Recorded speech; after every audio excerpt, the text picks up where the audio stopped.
देखिए ये previous year questions हैं जो निकाले गए हैं, जो टॉपिक हमने आपको सोलेनॉइड तक जो पढ़ाया था उसमें, और उस टॉपिक से जो क्वेश्चन पूछे गए हैं उनको हमें देखना है। यहाँ पे क्लियर दिख रहा है क्या? कोई ब्लड दिख रहा है मुझे यहाँ पे, क्या ब्लड दिख रहा है? सही है, पढ़ने में आ रहा है? सही है, ठीक है। तो बताइए, why does a current carrying freely suspended solenoid rest along a particular direction? देते जाओ भैया, 1 by 1 आंसर जिसको भी आ रहा है। बहुत आसान है, जवाब बहुत आसान है इसका।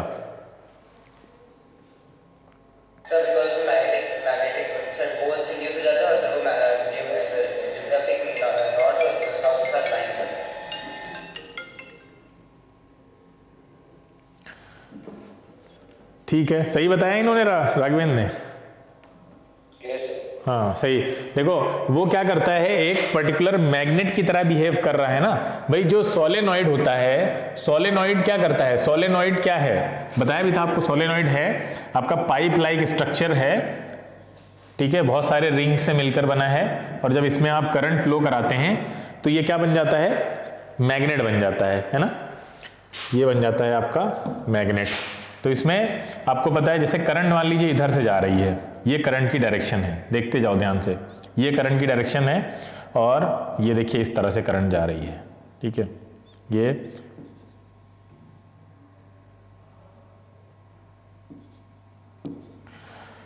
अब कौन सा नॉर्थ पोल होगा, कौन सा साउथ पोल होगा, कैसे पता करेंगे? सर डायरेक्शन आपका कैसे बताएंगे? बताओ भाई, इसमें कौन, ए और बी बताओ,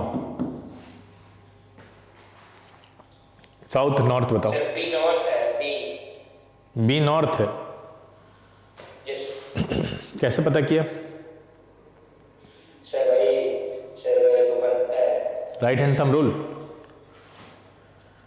राइट हैंड थंब रूल। नहीं सर, वो वाला पता नहीं सर, इससे जैसे सर्कुलर रूप में बनते हैं।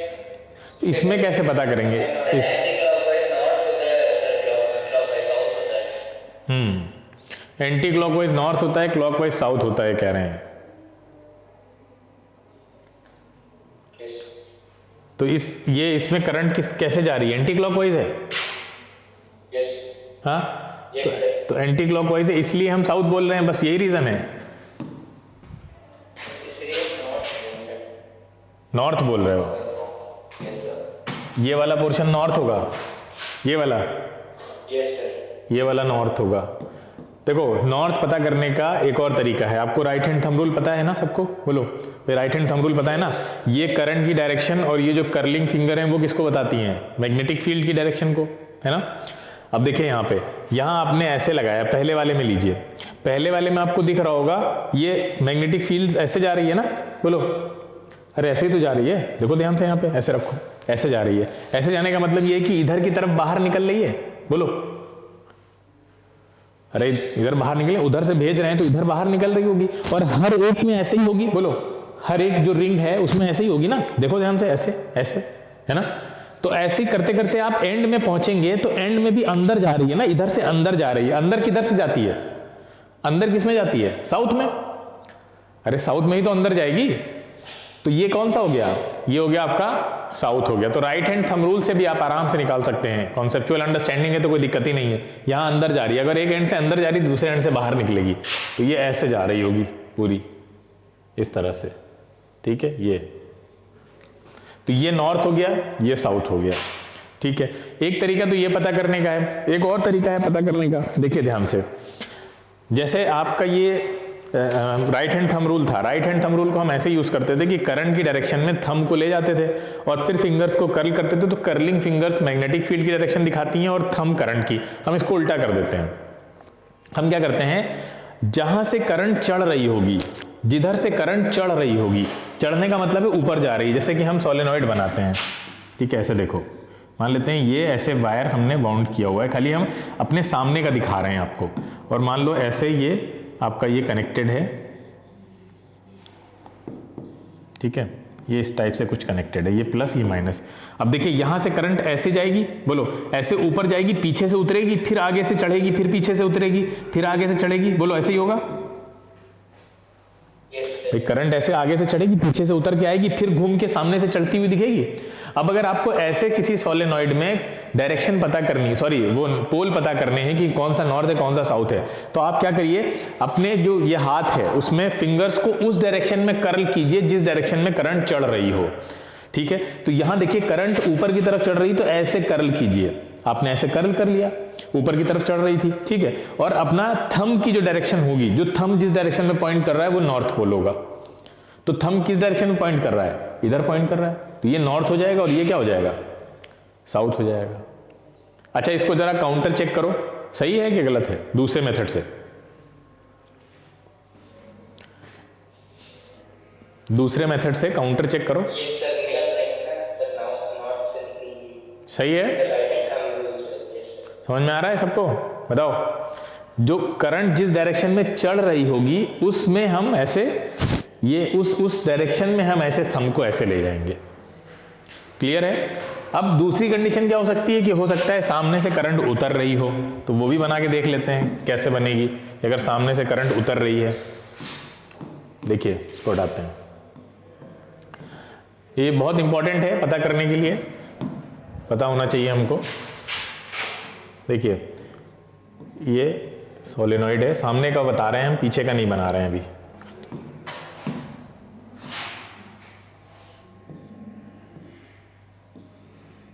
ठीक है, अब मान लीजिए करंट इधर से गई और पीछे से एंटर हुई होगी, तो सामने से हमने देखा कि करंट उतर रही है। तो उतरने का मतलब हो गया कुछ इस तरह से, ये ऐसे दिख रही है, यानी इसका मतलब है चढ़ी किधर से है, पीछे से चढ़ी होगी ना।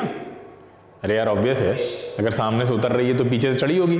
ठीक है, तो अब हमने क्या बताया था कि राइट हैंड की जो फिंगर्स हैं उनको आप चढ़ने की डायरेक्शन में ऐसे घुमाएंगे, फिर आप थंब की डायरेक्शन देखेंगे। तो अब चढ़ पीछे से रही है तो हम फिंगर्स को ऐसे ले जाके ऐसे करेंगे, है ना। बोलो, ये देखो, इसमें सामने से चढ़ती तो हम ऐसे पकड़ते इसको, लेकिन अगर पीछे से चढ़ रही है तो हम इसको ऐसे पीछे से पकड़ेंगे। अब सोचो अगर पीछे से घुमाओगे तो थंब किधर जा रहा है, राइट डायरेक्शन में, तो ये नॉर्थ हो गया और ये साउथ हो गया। क्लियर है? अब ये आप दूसरे मेथड से चेक कर लो कि सही है जो बता रहे हैं, चेक करिए, सही है। हाँ, तो इस तरह से आप बहुत आसानी से किसी भी दिए हुए गिवन सोलिनॉइड में आप करंट की डायरेक्शन, इवन पोल को डिटरमाइन कर सकते हैं। ठीक है, और पोल अगर बने हुए हैं तो आप उससे करंट की डायरेक्शन को भी डिटरमाइन कर सकते हैं ना भाई। पोल्स बने हैं तो उससे करंट किधर जा रही होगी ये भी बता देंगे आप आराम से। ठीक है, अगर उसने इस तरह से आपको कोई इंडिकेशन नहीं छोड़ा है करंट की डायरेक्शन के बारे में। आगे चलते हैं, तो ये डायरेक्शन आपको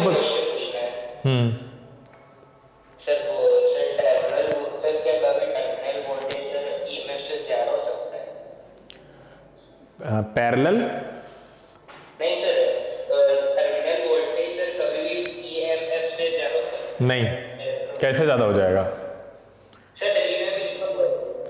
टर्मिनल, चार्जिंग के टाइम, अच्छा चार्जिंग के टाइम ये पूछने कैसे, चार्जिंग के टाइम पे वीटी इज ग्रेट, हाँ सर टर्मिनल वोल्टेज हाँ, से ज्यादा दिया हुआ है, अगर सर बैटरी को रिचार्ज कर रहे हैं तब सर कैसे? अब उसमें रिचार्जिंग प्रोसेस पूरी देखनी पड़ेगी तब अच्छे से समझ में आएगा। रिचार्जिंग में तो हो सकता है ऊपर नीचे जब वोल्टेज होता हो तो हो भी सकता है, लेकिन जब नॉर्मलाइज होगा आके तो वो अल्टीमेटली तो ईएमएफ ही कहलाएगा जब आप चार्जिंग हटा लोगे। भाई चार्जिंग के टाइम पे तो आप बैटरी को तो बैटरी से तो कुछ ले नहीं रहे हो भाई, बैटरी को तो दे रहे हो ना, ले तो नहीं रहे हो ना बैटरी से कुछ एनर्जी। भाई चार्जिंग में तो बैटरी को एनर्जी दे रहे होते हैं ना हम, कि ले रहे होते हैं, बोलो। तो चार्जिंग में जब आप बैटरी को एनर्जी दे ही रहे हो तो जो टर्मिनल वोल्टेज है और ईएमएफ है उसके बीच में फर्क करना बड़ा मुश्किल हो जाएगा आपके लिए। तो वहां पे तो किसको ज्यादा, कौन सा ज्यादा हो रहा है, किसके लिए ज्यादा बोला जा रहा है, तो ये पर्टिकुलर सिचुएशन देखना पड़ेगा कि चार्जिंग हो रही है और चार्जिंग में किस मोड पे ऐसी बात हो रही है कि कौन सा ज्यादा है, क्यों है। सेलिना में बहुत सारी चीजें वन लाइनर की तरह लिख के छोड़ दी गई हैं और ये 9, 10 दोनों में किया है इन्होंने, कि उसके बारे में और कुछ नहीं बोला है, बस वहां पे वो स्टेटमेंट लिख के छोड़ दिया है। तो उसको देखते हैं पूरा, फिर रिचार्जिंग वाले के ऊपर पूरा एक सेशन कर लेंगे कि बैटरी रिचार्जिंग के टाइम पे क्या क्या चीजें होती हैं, तब समझ में आ जाएगा। फिलहाल इसका आंसर कीजिए, ये हो गया। हाँ, इसमें गलती ये होती है, ये वाला क्वेश्चन देखो, इसमें लिखा हुआ है state the direction in which it rest. तो हम लोग क्या लिख देते हैं आंसर, नॉर्मली नॉर्थ लिख देते हैं। नॉर्थ ना लिखना है, हमें लिखना है ज्योग्राफिक नॉर्थ, और इसमें नंबर कट जाते हैं इस वजह से, क्योंकि नॉर्थ तो दोनों तरह का होता है, मैग्नेटिक भी तो है अर्थ का, अर्थ का मैग्नेटिक नॉर्थ भी है, ठीक है, मैग्नेटिक नॉर्थ साउथ भी है और ज्योग्राफिक नॉर्थ साउथ भी है। तो आपको पर्टिकुलरली दिखाना पड़ेगा कि ज्योग्राफिक नॉर्थ साउथ की तरफ वो टिल्ट करता है, ठीक है, मैग्नेटिक नहीं। किसी के दिमाग में तो नहीं आ रहा था मैग्नेटिक, बताओ, मैग्नेटिक नहीं, ठीक है, ज्योग्राफिक नॉर्थ साउथ, डायरेक्शन देखने के लिए हम उसको यूज करते हैं, अदरवाइज तो उसका कोई रेलेवेंस ही नहीं रह जाता, ठीक है। ज्योग्राफिक नॉर्थ साउथ डायरेक्शन में लिखना है, ये तो पीडीएफ भेज देंगे, तो इसमें सैंपल आंसर्स लिख रखे हैं हमने, तो वैसे ही लिखने हैं आपको। क्या बोल रहा है, name a common device that uses electromagnet, तो क्या लिखेंगे, हाँ बहुत आसान है, ठीक है, इलेक्ट्रिक बल्ब,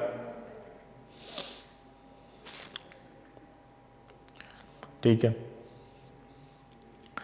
अब ये क्या क्वेश्चन बार बार सही से नहीं आ रहे, हाँ, what energy conversion takes place during the working of a DC motor.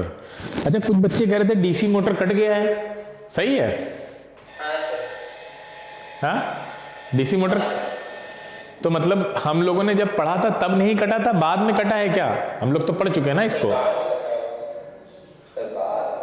बाद में कटा है, तो हम लोग तो एसी जनरेटर भी पढ़ चुके हैं, डीसी मोटर भी पढ़ चुके हैं, ट्रांसफार्मर तो पता है, वो तो खैर पहले से ही कटा, वो पिछले साल भी नहीं था ट्रांसफार्मर के बारे में, बल्कि इवन पिछले साल तो मैग्नेटिज्म पूरा उड़ा दिया गया था, पिछले साल से, मतलब जो पहली बार कोविड आया था उस टाइम पे वो पूरा मैग्नेटिज्म ही उन्होंने गायब कर रखा था। अब तो खैर आ रहा है, चलिए हम लोग पढ़ चुके हैं, और वो वीडियोज़ अब पब्लिक हो जाएंगे, आज ही शाम को पब्लिक हो जाएंगे सारे, वो 5 वीडियो आप लोग देख लेंगे, 5 में मैंने कर दिया है, वो थे तो ज़्यादा, अब उनको एडिट करके कम में कर दिया गया है, तो वो मतलब मोर देन इनफ है, वो मैग्नेटिज्म पूरा रेडी, बहुत अच्छा पढ़ाया था उसमें आपको, जब जुलाई अगस्त में ये हुआ था, अब भूल भी गया हो गया, काफ़ी टाइम हो गया है। तो इलेक्ट्रिसिटी के बचे वीडियो और मैग्नेटिज्म वो आज से कल तक सारे पब्लिक हो जाएंगे, मतलब शेयर कर देंगे हम आपको। You have been with a solenoid AB. What is the polarity at end A? दिख नहीं है ये फोटो। अच्छा, फोटो नहीं दिख रहा है, ब्राइटनेस, वही तो मैं पूछ रहा था, ब्राइटनेस ज़्यादा तो नहीं है,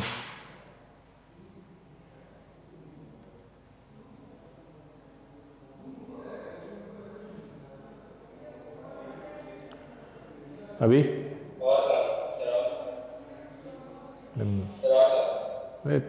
मेरा चेहरा गायब हो जाएगा बस, अरे तो दिख रहा होगा, क्या करोगे, मतलब मूवी चल रही है क्या जो बिल्कुल सारी क्लैरिटी चाहिए तुमको, हाँ अभी सही है, सर ए नॉर्थ होगा, हैं सर ए नॉर्थ होगा, सर आगे चल रहा है, ए नॉर्थ होगा, इसको थोड़ा बड़ा कर देते हैं, जगह ही नहीं है, बड़ा क्या करेंगे,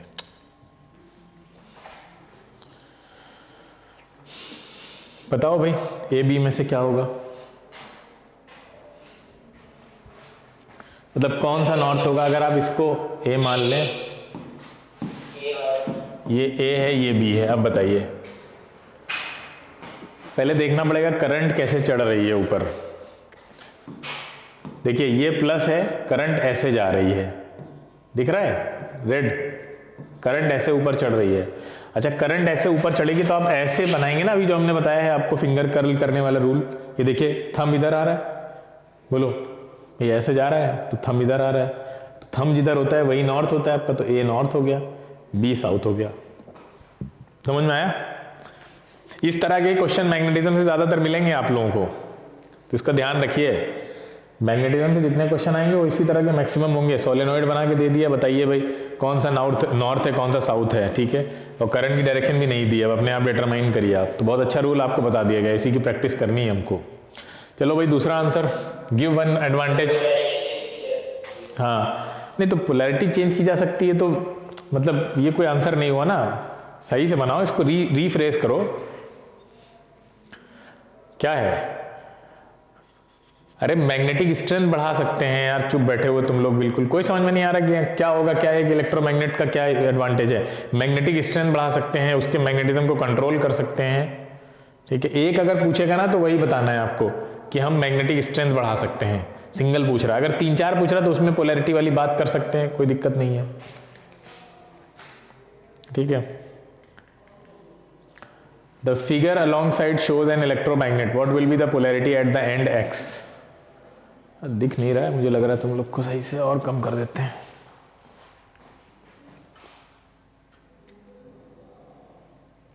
अभी सही है? No sir. अबे और तो कम होने से रहा।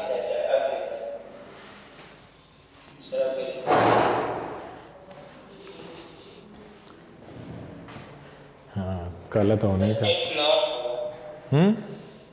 सर एक्स नॉट होगा। एक्स नॉर्थ होगा। Yes sir.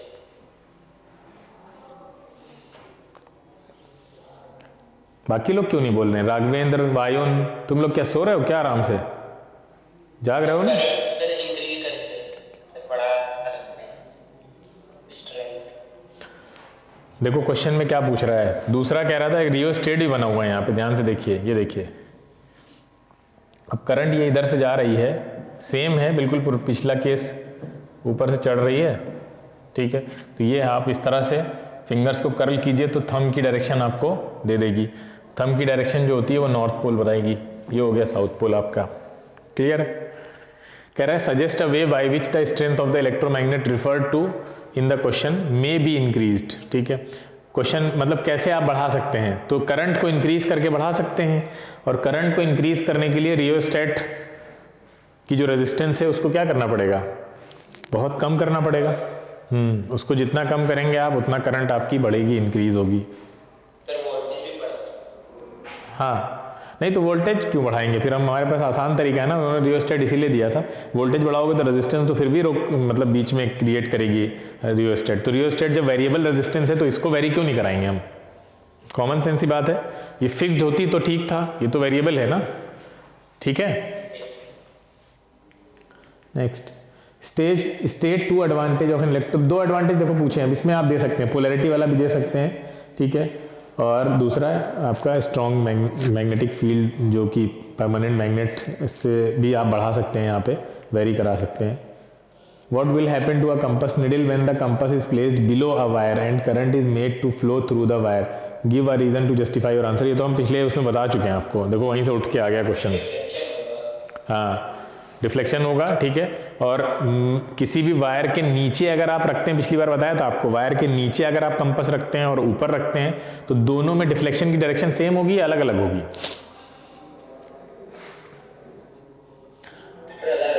हाँ डिफ्लेक्शन की डायरेक्शन अलग अलग होगी, ठीक है। अगर एक जगह क्लॉकवाइज डिफ्लेक्शन हुआ है तो नीचे फिर रखने पर एंटी क्लॉकवाइज डिफ्लेक्शन होगा। तो वायर में ऊपर नीचे रखने पर भी डिफ्लेक्शन की डायरेक्शन बदल जाती है। नेक्स्ट, क्योंकि डायरेक्शन, अरे किस पे डिपेंड कर रहा है डिफ्लेक्शन? कह रहा है क्यों डायरेक्शन, डिफ्लेक्शन किस पे डिपेंड कर रहा है भाई? करंट की डायरेक्शन, हाँ तो करंट की डायरेक्शन उसके लिए तो बदल जाएगी ना, उसके रेस्पेक्ट में, उसके रेस्पेक्ट में तो बदल जाएगी, सिचुएशन ही बदल जाएगी। दोनों की सिचुएशन अलग अलग है। ऊपर रखा है उसके रेस्पेक्ट में वायर अलग है, नीचे के रेस्पेक्ट में बिल्कुल अलग है। State the function of split ring in a DC motor. DC motor है नहीं वैसे, डीसी मोटर बताएं या छोड़ दें? डीसी मोटर का कॉन्सेप्ट क्या था, देखो समझो समझो ध्यान से।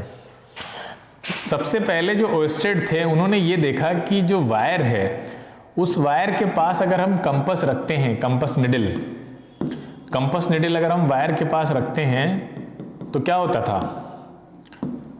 कंपास निडल जैसे ही, हाँ जैसे ही वायर में हम करंट फ्लो कराते थे वैसे ही कंपास निडल डिफ्लेक्ट होती थी।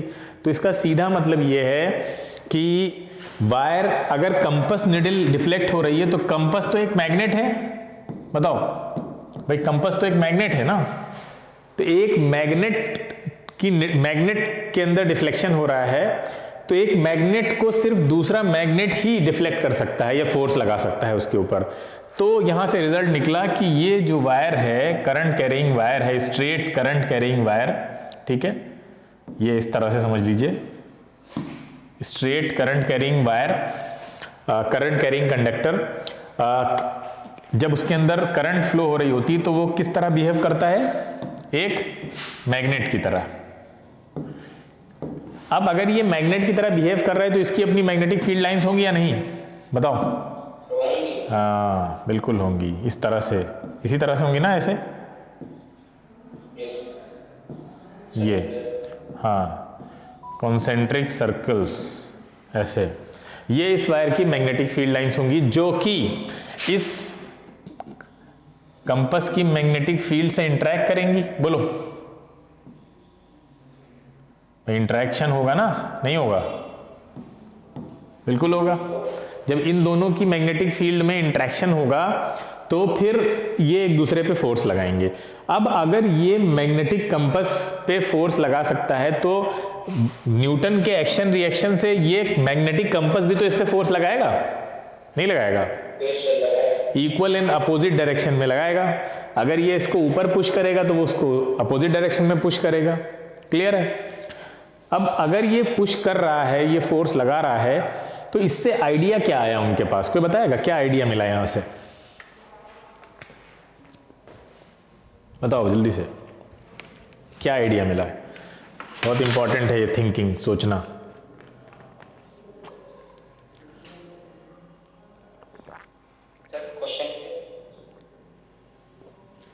क्वेश्चन ये है कि जब देखा कि जो मैग्नेटिक निडल है उस पर कंडक्टर फोर्स लगा रहा है, तो हमने ये सोचा कि कंडक्टर भी मैग्नेटिक निडल भी कंडक्टर पे फोर्स लगा सकती है। तो यहाँ से एक बहुत अमेजिंग आइडिया आया, बहुत रेवोल्यूशनरी आइडिया आया। बताओ क्या आइडिया आया?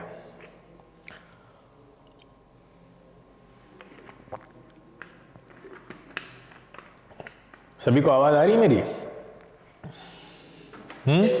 बताओ भाई क्या आइडिया आया?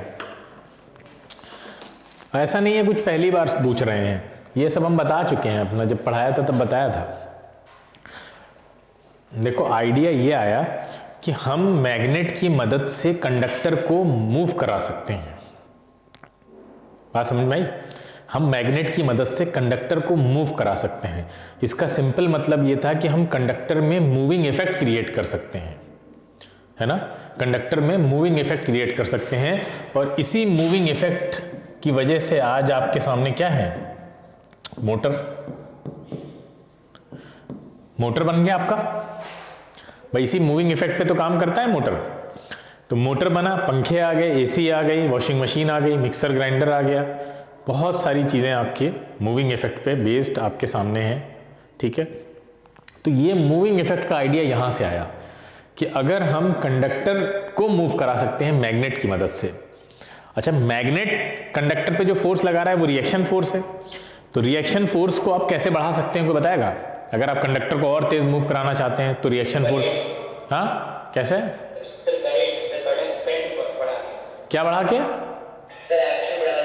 हाँ, एक्शन बढ़ा के, बिल्कुल। रिएक्शन फोर्स को कभी भी इंक्रीज कराना है तो एक्शन फोर्स बढ़ा दीजिए आप, वो तो इक्वल इन अपोजिट डायरेक्शन में लगता ही है। जब एक्शन बढ़ जाएगा तो रिएक्शन भी बढ़ जाएगा, ऑब्वियस सी बात है ना भाई? जब एक्शन बढ़ जाएगा तो रिएक्शन भी तो बढ़ जाएगा, नहीं बढ़ जाएगा? बताइए, बढ़ जाएगा। तो आप जितना ज्यादा एक्शन फोर्स होगा, यानी जितना ज्यादा आपका कंडक्टर स्ट्रॉन्ग मैग्नेट बनेगा, यानी इलेक्ट्रोमैग्नेट, यहाँ पे तो कॉन्सेप्ट इलेक्ट्रोमैग्नेट का है ना, क्योंकि कंडक्टर तो आप जब तक मैग्नेट नहीं बनाएंगे तब तक वो दूसरे मैग्नेट पे फोर्स नहीं लगाएगा, और तब तक दूसरा मैग्नेट रिएक्शन में उसके ऊपर फोर्स नहीं लगाएगा। तो अगर आप बहुत स्ट्रॉन्ग इलेक्ट्रोमैग्नेट बनाएंगे, यानी जितना ज्यादा करंट फ्लो कराएंगे उतना ज्यादा स्ट्रॉन्ग इलेक्ट्रोमैग्नेट होगा, उतना ज्यादा एक्शन फोर्स ज्यादा होगा, और एक्शन फोर्स ज्यादा होगा तो फिर मैग्नेट रिएक्शन में उसको घुमाएगा। किसको घुमाएगा? किसको घुमाएगा? कंडक्टर को घुमाएगा। ठीक है, तो इस प्रिंसिपल पे बेस्ड आपका डीसी मोटर काम करता है। चलिए देखते हैं कैसे करता है।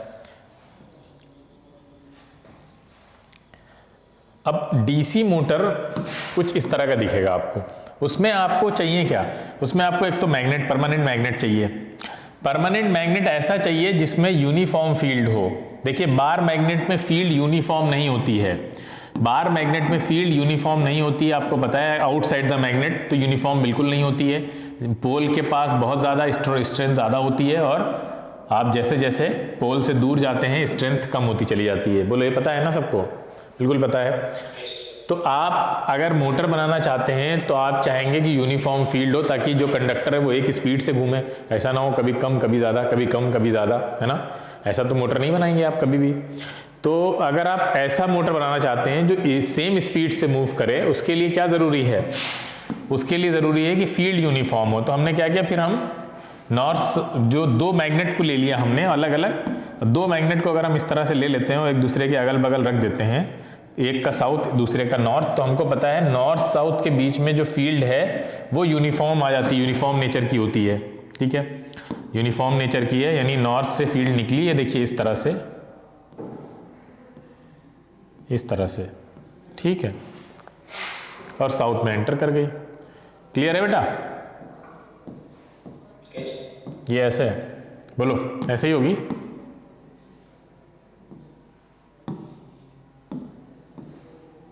ठीक, अब आप इसमें जब कंडक्टर को रखेंगे, जब आप इसमें कंडक्टर को रखेंगे, चलिए रख देते हैं, जब आप इसमें कंडक्टर को रखते हैं इस तरह से, आर्मेचर टाइप हमने कंडक्टर बनाया और इसके अंदर रख दिया, ये इस तरह से, ये देखिए बैटरी से कनेक्ट कर दिया। अब सोचो जैसे ही आप यहाँ से करंट भेजेंगे, सब लोग ध्यान से सुने, बहुत इंपॉर्टेंट है, करंट को यहाँ से भेजते हैं, ये करंट ऊपर जा रही है, अब जैसे भेजेंगे करंट को, इसमें आपको क्या मिलेगा, ये इलेक्ट्रोमैग्नेट बन जाएगा या नहीं, बोलो, हाँ बन जाएगा। अब मुझे ये बताओ कि जो आर्मेचर बीच में रखा है आपने रेक्टेंगुलर शेप में, इसका कौन सा हिस्सा नॉर्थ पोल बनेगा, कौन सा साउथ पोल बनेगा, जब ये इलेक्ट्रोमैग्नेट बन गया तो नॉर्थ साउथ तो बनेगा ही, बताओ भाई जल्दी से।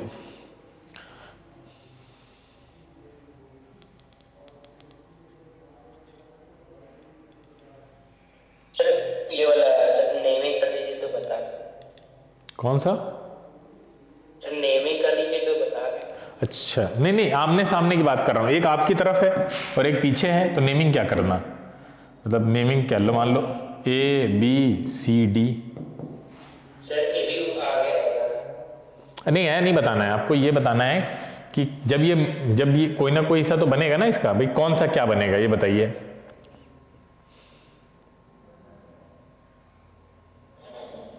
अरे साफ साफ दिख रहा है, देखो ध्यान से, ये देखिए,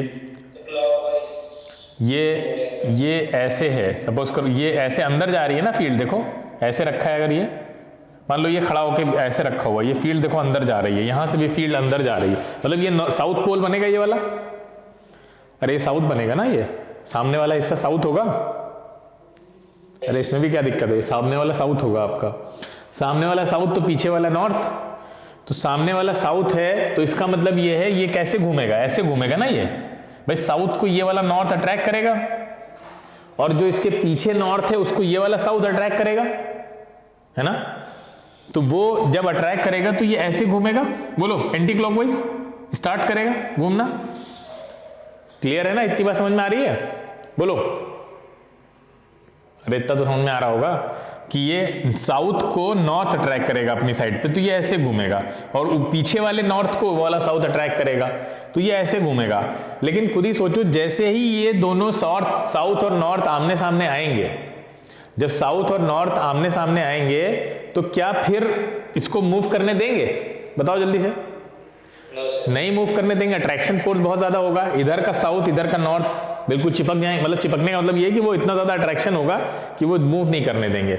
मूव कब करने देंगे, जब सेम लाइक पोल से एक दूसरे के आमने सामने आ जाए तो रिपल करेंगे, रिपल्शन की वजह से मूवमेंट होगा, बोलो इतनी बात समझ में आ रही है भाई, रिपल्शन की वजह से मूवमेंट होगा, तो जैसे ही ये एक दूसरे के सामने सामने आएंगे ये मूवमेंट रुक जाएगा, आप मोटर आपका चलेगा नहीं। और दूसरा ये है कि अब आपको क्या करना हो, यहाँ पे आप ऐसे मूव कराएंगे यहाँ तक, वो रुक गया, अब आप चाहेंगे कि वो लाइक पोल्स हो जाएं, लाइक पोल्स होने के लिए उनकी पोलैरिटी चेंज करनी पड़ेगी, पोलैरिटी चेंज करने के लिए आपको यहाँ से क्या चेंज करना पड़ेगा, ये प्लस माइनस चेंज करना पड़ेगा। बोलो, अगर आप चाहते हो जो साउथ है वो नॉर्थ बन जाए, जो नॉर्थ है साउथ बन जाए, ताकि रिपल्शन स्टार्ट हो, फिर मूव करना शुरू करें, है ना, तो फिर उसके लिए आपको बार बार यहां से पोलैरिटी स्विच करनी पड़ेगी, पोलैरिटी स्विच करनी पड़ेगी। और दूसरा यहाँ पे वायर आप देख रहे हैं ना, ये भी उलझ जाएगा, वायर भी फोल्ड हो जाएगा भाई, वो ऐसे मूव करके जाएगा और एक साइकिल पूरा करते ही उसका वायर फोल्ड हो जाएगा।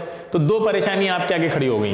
एक तो ये कि एक तो पोलैरिटी बार बार स्विच करने की झंझट है, यहाँ पे कौन करेगा, और दूसरा ये वायर उलझना नहीं चाहिए। यहाँ पे कुछ ऐसा सिस्टम करना पड़ेगा कि ये पूरा आसानी से मूव करता रहे, और वायर का जो ये फोल्ड हो रहा है इसका कोई इंतजाम करना पड़ेगा। तो हमने क्या किया इसके लिए, हाँ, इसी के लिए तो हमने स्प्लिट रिंग का कॉन्सेप्ट लगाया हमने, कि स्प्लिट रिंग हमने कैसे लगाई। अब देखिए समझिए, स्प्लिट रिंग को समझाने के लिए पूरा ये आपको बताना पड़ा है। देखिए स्प्लिट रिंग कैसे लगाई हमने, ये हम इसको नीचे लेकर आए, ठीक है। अब देखिए यहाँ पे हम चाहते क्या थे, ये दोनों एंड है, इनके नाम रख देते हैं हम कुछ, इनका नाम रख देते हैं x, इनका नाम रखते हैं y। आप ये चाहते हैं कि आधे साइकिल के बाद x की पोलैरिटी बदल जाए और y की भी बदल जाए। तो उस यहाँ तो पोलैरिटी नहीं बदलेगी, ये देखिए, ये समझिए, इसको अगर हम नाम रख दें CD, ये देखो ध्यान से, CD नहीं कुछ और रख देते हैं, क्या रख दें, MN रख देते हैं। अब सोचो M और N की पोलैरिटी तो सेम रहेगी, ये तो फिक्स है। बोलो भाई, M अगर पॉजिटिव है तो M तो पॉजिटिव ही रहेगा, और N अगर नेगेटिव है तो N तो नेगेटिव रहेगा। अब अगर आप इन X और Y की पोलैरिटी बदलना चाहते हैं तो आप ऐसा कुछ इंतजाम करिए कि आधे साइकिल के बाद में जैसे ही मोटर रुकने वाला होगा, जैसे ही ये दोनों आमने सामने आ जाएं अपोजिट पोल्स, वैसे ही X जो है वो N से जुड़ जाए, यानी X की पोलैरिटी चेंज, और Y किससे जुड़ जाए, Y जुड़ जाए M से, यानी ऐसे जब रोटेट करता हुआ है तो ये M से जुड़ जाए, ये N से जुड़ जाए, और फिर हाफ साइकिल खत्म हो, फिर वापस से ये इधर आ जाए, वो उधर चला जाए। यानी X और Y जो है वो स्विच होते रहे, M और N से जुड़ते रहे, क्योंकि M और N पर तो प्लस माइनस फिक्स है, वो तो चेंज नहीं होगा, ठीक है। X और Y में चेंज करना पड़ेगा क्योंकि करंट की डायरेक्शन बदल जाए ताकि। तो आप इसके लिए आपने स्प्लिट रिंग यूज की, ठीक है। तो स्प्लिट रिंग को आपने कैसे लगाया, देखिए उसके लिए अब आपने यहाँ पे तो स्प्लिट रिंग फिक्स कर दी, देखो ध्यान से, यहाँ पे तो हमने स्प्लिट रिंग फिक्स कर दी, ये ऐसे, और ऐसे ही यहाँ पे फिक्स कर दी, यानी एक रिंग ली और उसको स्प्लिट कर दिया बीच से। यानी ऐसे समझो, एक हमने पूरी रिंग ली, ठीक है, एक ऐसे पूरी रिंग थी इस टाइप से, ठीक है, ऐसे थी, ऐसे एक पूरी रिंग थी, और इस रिंग को हमने क्या कर दिया, स्प्लिट कर दिया। मान लो ये यहाँ से जहाँ जहाँ वाइट दिख रहा है यहाँ से हमने हटा दिया, या इसको हम मिटा ही देते हैं, ठीक है। हाँ, ये हमने तोड़ दिए स्प्रिंग, ये ऐसे तोड़ दिया इसको, ठीक है, ये देखिए स्प्लिट कर दिया बीच से। अब इसको x और y में फिक्स कर दिया है, x और y में स्प्लिट रिंग इस तरह से देखो फिक्स हो गई है, फिक्स है पूरी।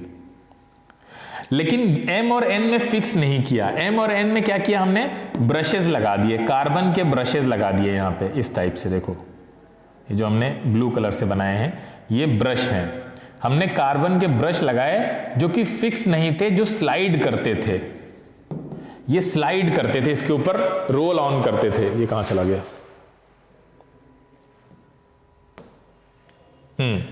ये जो ब्रशेस थे ये इसके ऊपर रोल ऑन करते थे, ऐसे फिसलते रहते थे, ठीक है, इस तरह से ऐसे ऐसे फिसल रहे हैं। अब ये जब ऐसे इसका फायदा ये होता था कि ये आसानी से जब ये ऐसे मूव करता था तो M और N को फोल्ड होने की जरूरत नहीं है, क्योंकि वहां कार्बन ब्रशेस हैं जो कि उसके साथ फिक्स हैं, लेकिन कार्बन ब्रशेस इनकी स्प्लिट रिंग के साथ फिक्स नहीं है, वो खाली उसके ऊपर रोल ओवर करते रहते हैं, ठीक है, फिसलते रहते हैं। तो अब ये y जब होता है इधर आ जाता है y, ठीक है, और जैसे ही y इधर आएगा हाफ साइकिल के बाद में क्या होगा, ये इसका पोलैरिटी चेंज हो जाएगी, ठीक है, x की पोलैरिटी चेंज हो जाएगी, y की भी चेंज हो जाएगी। तो यहाँ पे जो साउथ और नॉर्थ एक दूसरे के अपोजिट खड़े होंगे वो फिर से सेम पोल हो जाएंगे, ताकि लाइक पोल हो जाएंगे, रिपल करेंगे, फिर ये मूवमेंट स्टार्ट हो जाएगा। तो हर हाफ साइकिल के बाद अपने आप ये पोलैरिटी स्विच होती रहती है, ताकि मोटर आसानी से मूव करता रहे, उसके अंदर लगातार साउथ मतलब जो नॉर्थ साउथ है उसका चेंज होता रहे और वो मूवमेंट बना रहे। बात समझ में आई, स्प्लिट रिंग का यूटिलिटी समझ में आई? सर अगर तो 90 डिग्री हो जाएगा सर, तब तो सर कोई भी स्प्लिट रिंग में स्लाइड ही नहीं आएगा, तो फिर कैसे पोलैरिटी क्या हो जाएगा सर? जब 90 डिग्री पे से जो आर्मेचर पहुंचेगा तो उसके पास 90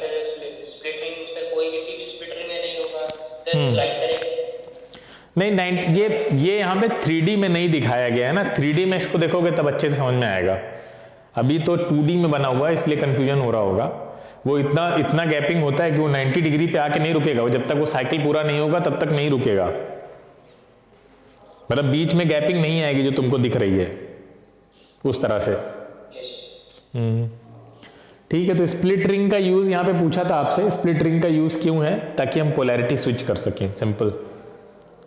ठीक है। Why does a magnet needle show a deflection when brought closer to a current carrying conductor? तो मैग्नेट नीडल क्यों डिफ्लेक्शन शो करती है? सिंपल क्वेश्चन है। चलो अब बाकी क्वेश्चन हम लोग नेक्स्ट टर्न पे देख लेंगे।